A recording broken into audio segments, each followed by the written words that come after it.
Hey guys, thank you for watching my introduction video of Sunday Cooking with Khalilah. There's only two things I have to say before we get started. Number one, constructive criticism is always accepted. However, we cannot tolerate you or anyone else being rude to each other or to myself in the comments.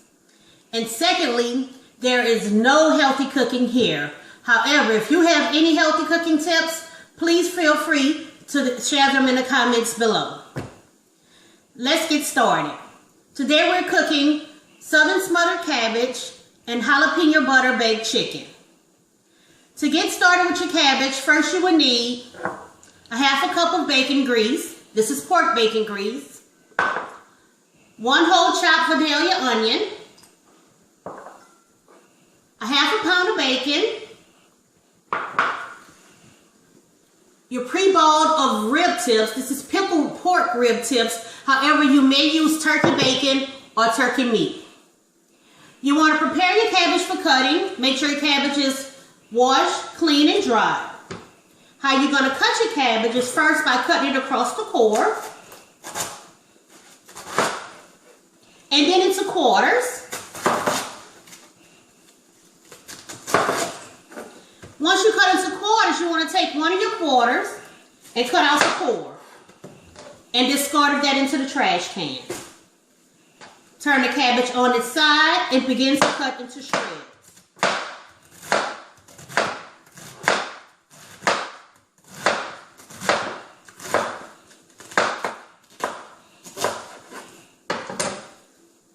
Your shreds should be about half an inch to half inch apiece. And put it to the side here. To season your cabbage, you want to use seasoning salt, onion powder, garlic powder, black pepper, crushed red pepper, and parsley flakes. Now we moved on to the pot. Okay, to first start your cabbage, what you have to do is saute your bacon and your onions to get your cabbage ready for frying. So what you want to do is pour your bacon grease into your pot, which should be preheated between a medium to high heat. And then introduce your bacon.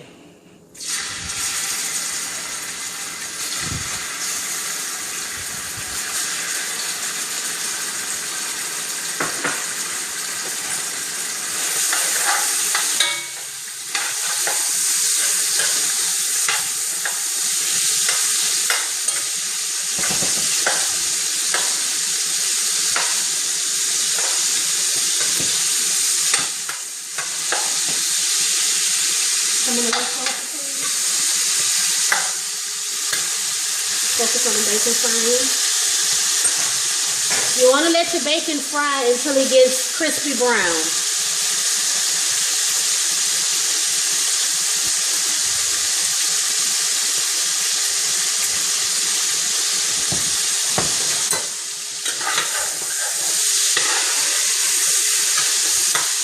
Be careful not to let it stick to the pot.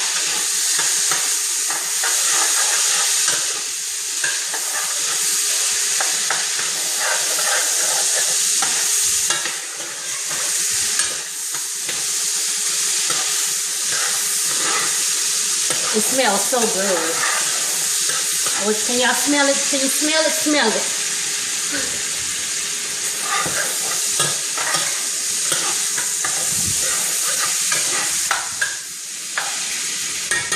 As your bacon is frying, you want to go ahead and introduce your Vidalia onion into the bacon grease with the bacon also, and let that saute and brown until the onion is transparent. Or in other words, until it's see-through.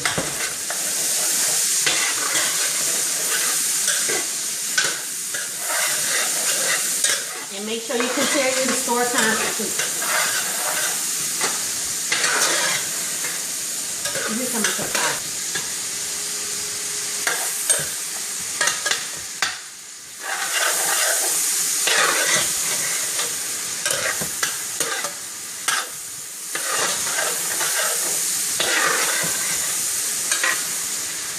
So continue to go ahead and let that cook until it's nice and brown.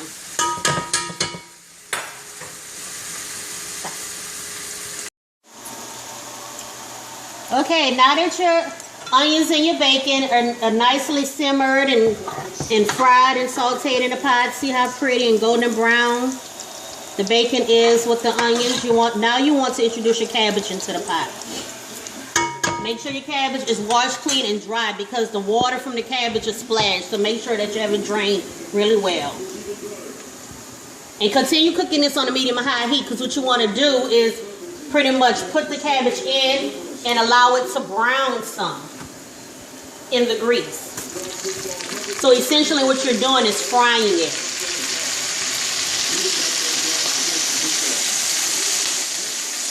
Now this is going to cook down, so you want to put in as much as the pot will hold at the moment.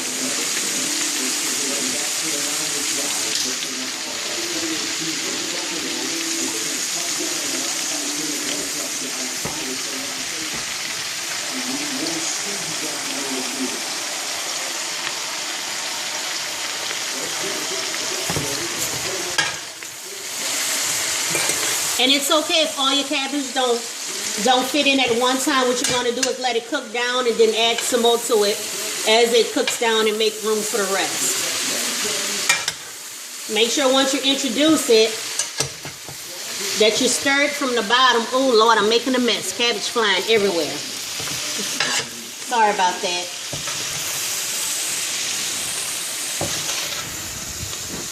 Make sure that you stir it from the bottom so that the bacon and the onions won't be sticking to the bottom of it.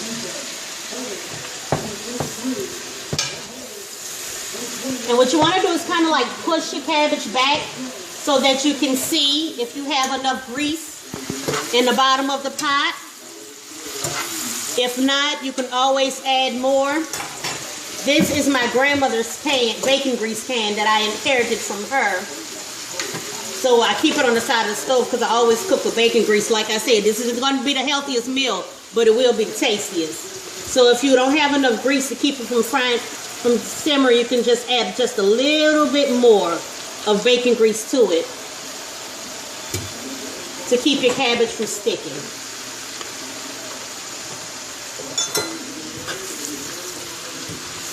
And as you can see, the cabbage is cooking down as it slowly fries. This is going to be so good, y'all. I wish I was here to have dinner with me tonight.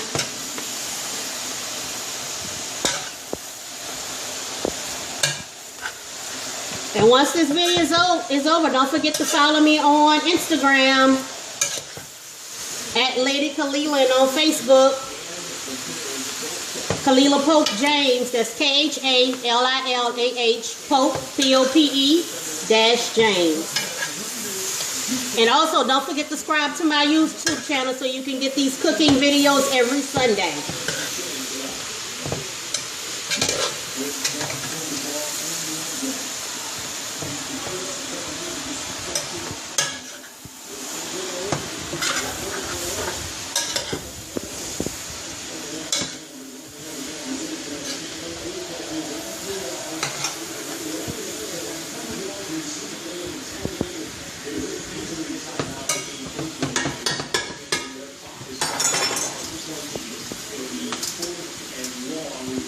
Now we're going to add some more cabbage, and as you can see, it's starting to cook down. You have a little bit of room for some more in the pot.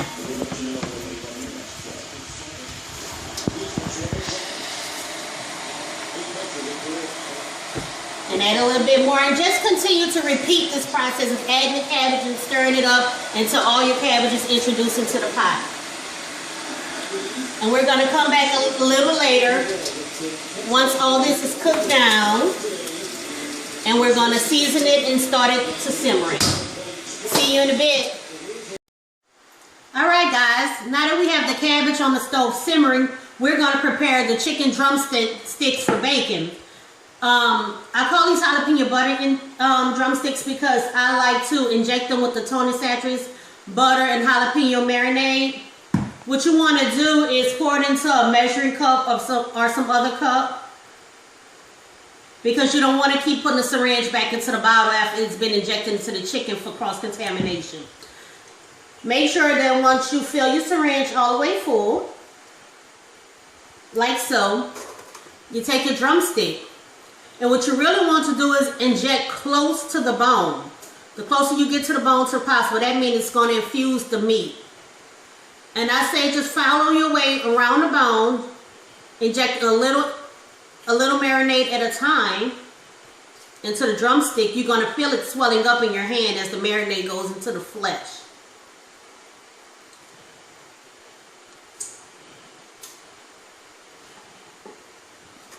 And remember, a little goes a long way. This is very spicy once it cooks, so you don't want to put too much into each chicken drumstick. But the closer you stay to the bone, the better that your chicken is going to be flavored.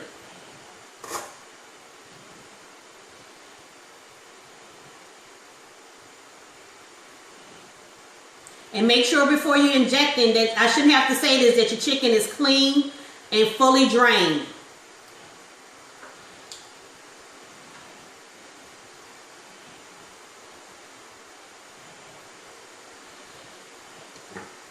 Okay, once your chicken is all injected and put into the pan, you want to season it with your dry seasonings.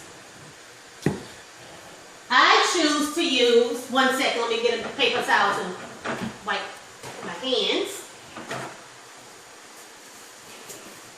Alright, I choose to use McCormick Seasonal. Sprinkle it of that. Let me move this out the way so you guys can see my trash. Throw that away. Make sure it's good and coated.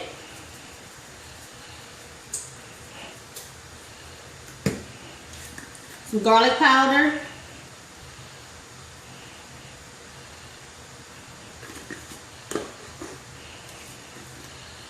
Some onion powder.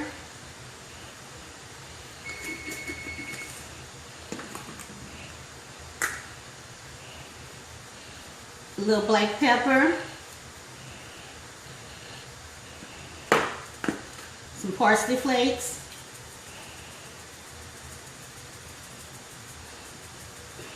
and you want to turn each piece over and repeat it on the next side, like so. And if you heard that noise, that was my oven preheating to 350 degrees. That's what you want to bake this chicken covered on for about 45 minutes to an hour. A preheated oven of 350. So like I said, prepare it to season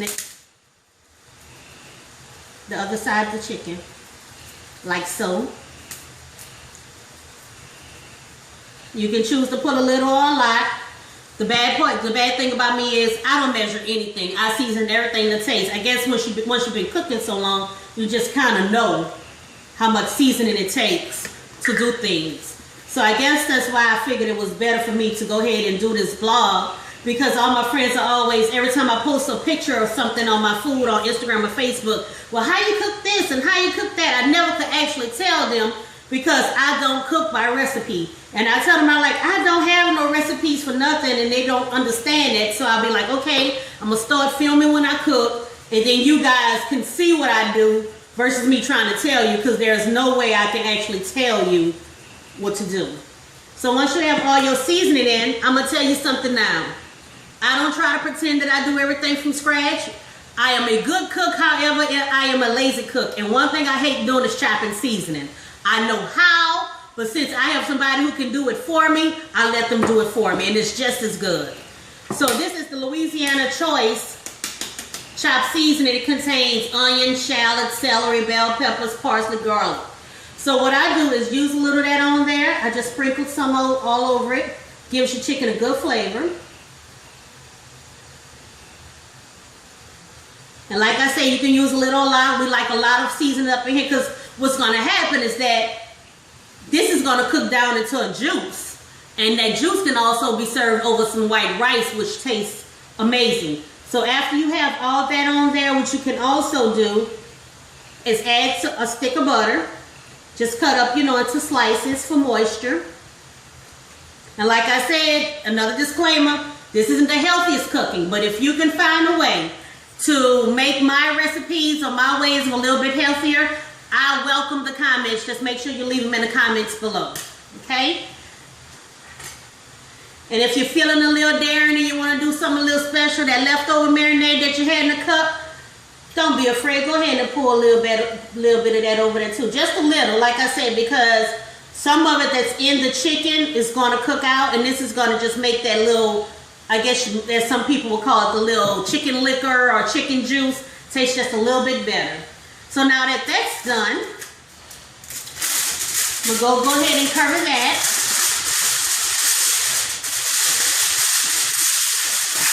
With some aluminum foil, or as we say in New Orleans, aluminum foil. I'm going to cover that tightly. And we're going to bake that in the middle rack of the oven on 350 degrees for about 45 minutes to an hour.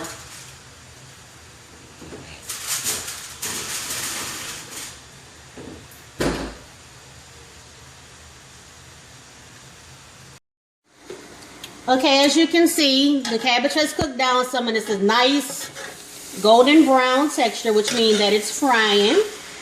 It's browning in some places. What you want to do is go ahead and introduce your dry seasonings into it. Everything I cook is to taste, so a little seasoned salt.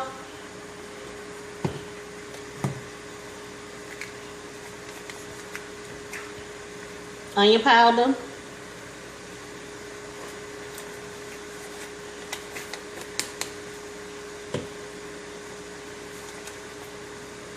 Garlic powder.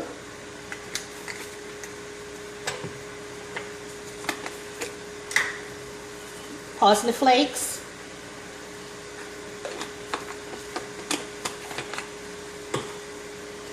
And a little crushed red pepper, not too much because this stuff gets hot, baby. I mean, like fire.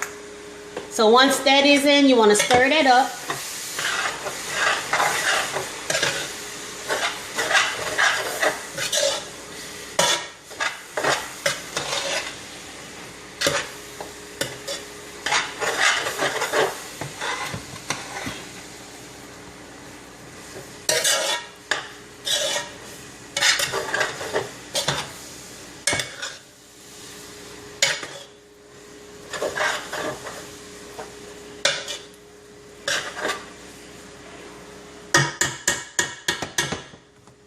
And what you want to do is taste it to make sure that it's seasoned enough.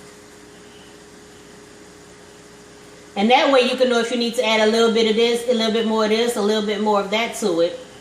And of course, you know, if it's a little bland, as it cooks down, it's going to get more and more seasoned. So you don't want to put too much in there.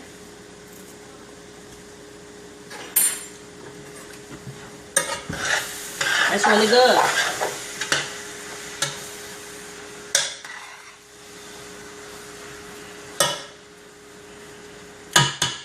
So now that you have it all seasoned, what you want to do now is it's time to put your pickle meat in. Like I said again, this is pickled rib tips. Pork rib tips. You can use, if you don't like pork, like I said before in the beginning of the video, you can use smoked turkey neck bones, turkey bacon, you know, or smoked turkey necks or anything like that. It's pretty much your choice. I prefer the pickled pork. And being that this is no water in here, because this cabbage is still kind of crunchy and you're going to need some moisture to cook it down with, I add a little bit of the water that the pork was boiled in into the pot. I'm going to say it one more time. This is not healthy cooking. I ain't a big girl for nothing. But I love me, so it is what it is. And if anybody who ever had my smothered cabbage, you know that this is off the chain.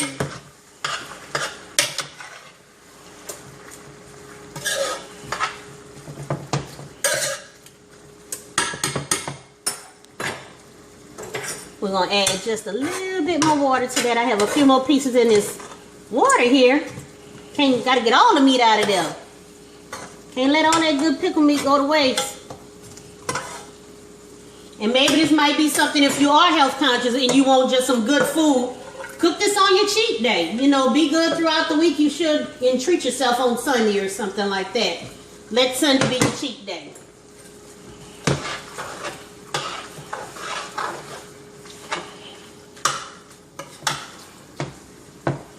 See how nice and brown that is?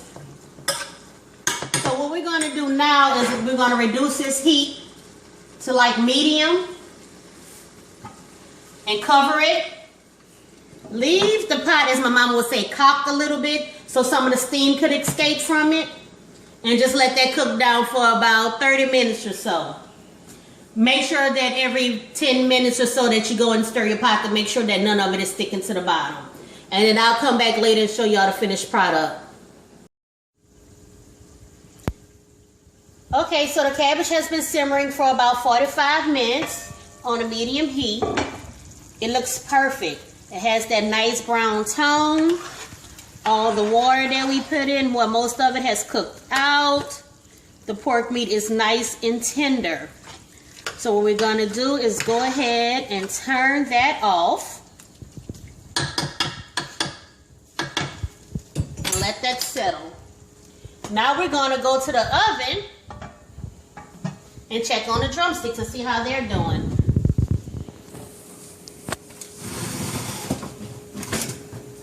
To check the chicken for doneness, you want to take the foil off. I'm going to turn some light on for you in there.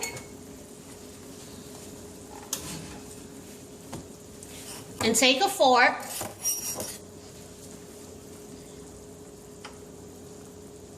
and poke it close to the bone. If the juices run clear, then you know your chicken is done. And you don't see any pink or red and ready to be browned. Also, if you see the chicken like this one pulling back against from the bone, you know it's also done. Okay? So what we're going to do is take this and move this chicken to the top rack.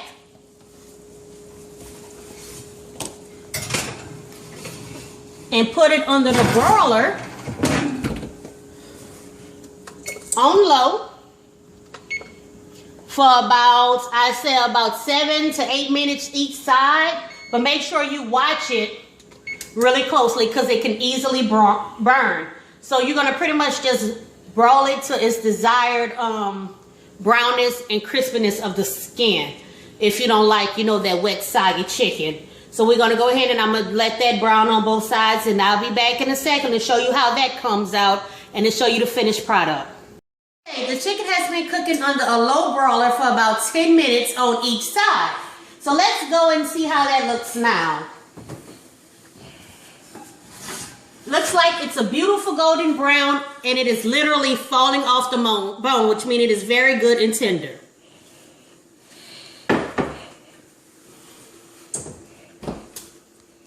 I'm going to serve today's meal, the smothered cabbage and the jalapeno butter chicken with white rice and cornbread, both prepared according to the package directions. And don't forget to like, comment, subscribe, and share. Thank you so much for watching my very first video of Sunday Cooking with Khalilah. And I hope to do this again for you next Sunday. Thank you and see you then. Bye.